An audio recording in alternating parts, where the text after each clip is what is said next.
Nongeye kugusuhuza nshuti muvandimwe, nkwifurije igitondo cyiza. Dukomeje kwigana icyigisho cya kane kitubwira imirire iboneye. Ese itegurwa ite? Mu gitabo cyitwa Inama ku mirire n'ibyo kurya.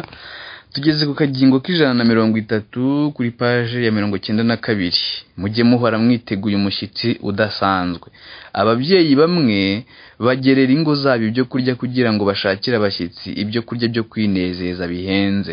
Mbega uko ibi ari ubwenge buke!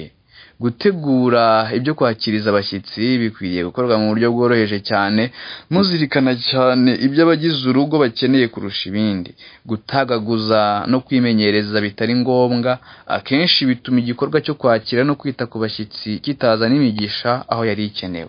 Ibyo kurya dusanzwe dutegura ku meza bikwiriye kuba ibyakira n'umushyitsi udasanzwe, bitabaye ngombwa ko umugore ajya kuvunwa n'iyindi myiteguro. Ntidukwiriye guhora dutekereza ku ijambo.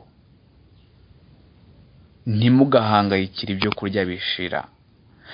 Dukwiriye guhora dutekereza ku ijambo, tukarirya, tukaryuza, kandi tukarishyira mu bikorwa kugira ngo rihindure imibereho yacu isanzwe.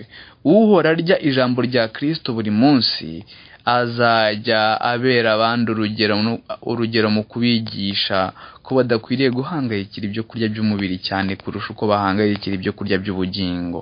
Ukwigomwa kurya k'ukuri gukwiriye gukorwa na bose, kandi no kwirinda icyo kurya cyose gituma umubiri ukora nabi, ahubwo hagakoreshwa ibyo kurya biboneye byoroheje Imana yaduhaye ku bwinshi.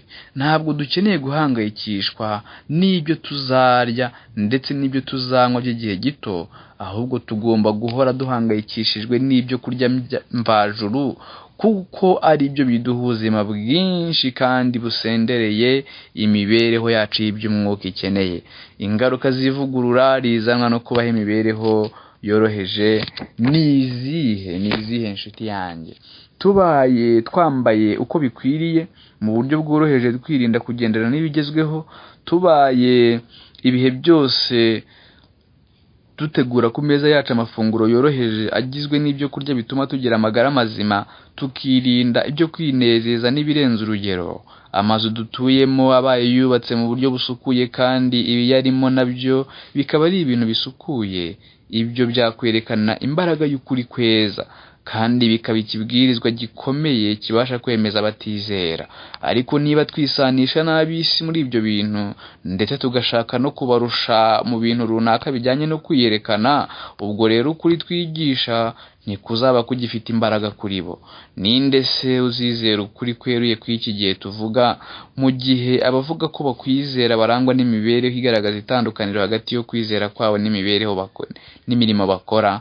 Erega ntabwo Imana ariyo yakinze amadirishya y'ijuru ngo igire icyo itugomwa, ahubwo ukwifatanya kwacu n'imigenzo n'imigirire y'ab'isi nibyo bitugomwa iyo migisha.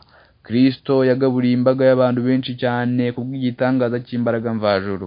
Nyamara mbega ukuntu ibyo kurya yabagaburiye byari byoroheje, byari bigizwe gusa n'ifi n'imigati bisanzwe, ari igaburo riribwa ku munsi n'umurobyi w'umunyagalilaya.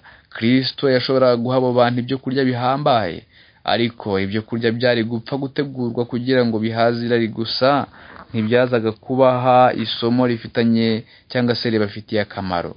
Binyuze muri iki gitangaza, Kristo yifuza kubigisha isomo ryo gukoresha ibyoroheje.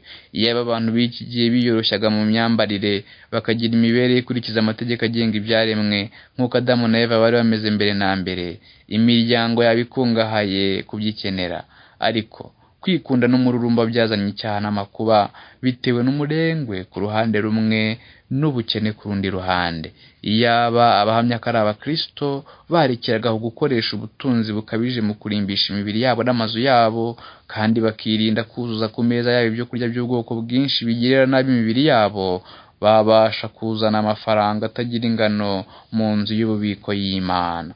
Ubwo rero baba biganye umucunguzi wabo wasize ubutunzi bwe bwose mu ijuru, agasiga ikuzo rye, maze agahinduka umukene ku bwacu, kugira ngo tubone ubutunzi bw'iteka ryose.